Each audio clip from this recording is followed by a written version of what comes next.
Mister, are you going to ride the carousel too? I used to ride this carousel all the time when I was a kid. Wait a minute, you look just like that guy. I am that guy. Wait, what's my picture doing up there? You're Rod Serling? You know who I am? Of course we do. We watch your show at school. But the Twilight Zone was made over 60 years ago. People are still watching that? Not just watching it, but learning from it. The lessons we learn in school are still important all these years later. Come on, we'll show you. You're traveling through a familiar dimension. A dimension not only of sight and sound, but especially of mind. A journey into a wondrous land whose boundaries are that of imagination. A place that inspired the Twilight Zone and where the show and its creator are still inspiring young minds 7 decades later. Your next stop, the Binghamton City School District.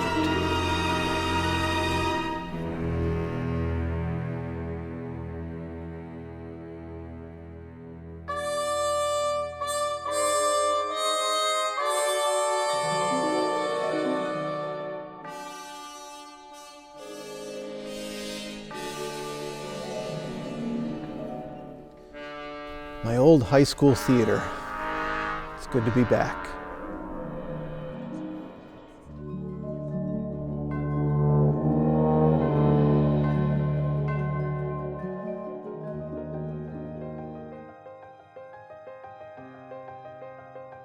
What is the overall lesson that Rod Serling is trying to teach us in the after hours?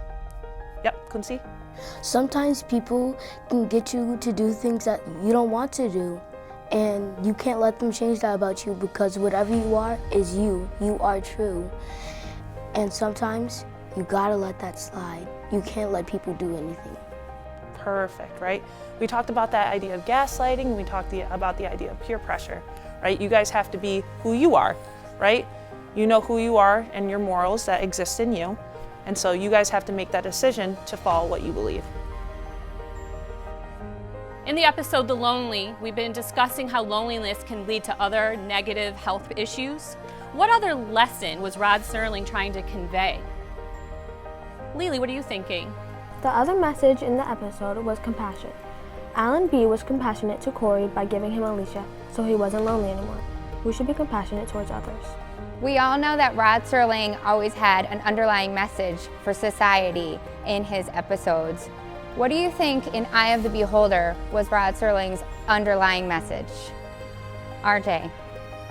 Don't judge people based on how they look. Try to be different. We don't want to all look the same. Celebrate our difference. We talked about how nostalgia played a big role in the walking distance. Is there another lesson that Rod Serling was trying to warn us about?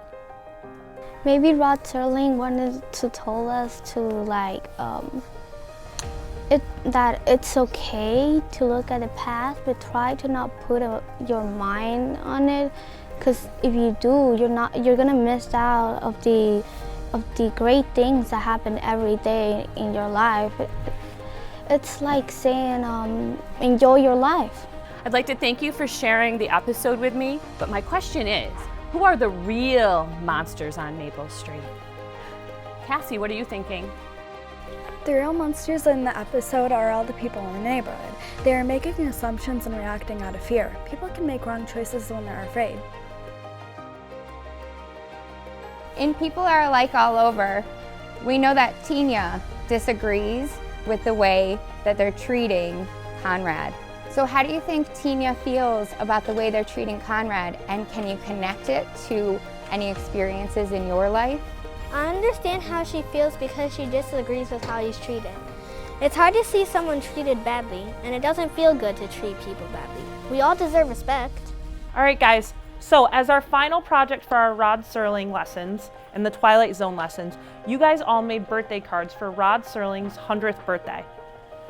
Now it's a big celebration and you guys are the lucky 5th grade class that gets to celebrate this. So for part of your birthday card and part of the message that you guys were going to share with Rod Serling was what was your favorite episode and what was the lesson that you learned from it. So raise your hand. What were some of the episodes that you guys picked and what were some of the lessons that you learned? Go ahead and read it. My favorite episode was Eye of the Beholder, and one lesson I learned was don't judge a book by its cover no matter how you look or someone else looks. I love that, right? The idea of not judging other people, right? We can't judge other people based off of how they look or what they think, right? It is our job as human beings to be able to, be accepting as we would want others to accept us.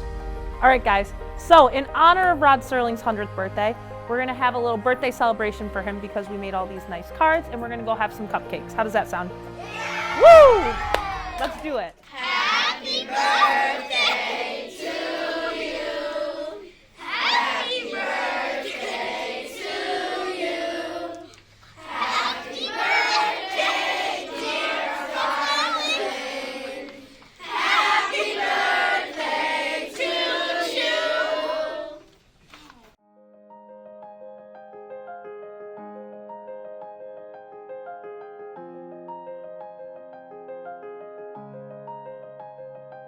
Did you enjoy the ride, Mr. Serling? I did. Best ride I ever had. Thank you. No. Thank you, Mr. Serling, for everything.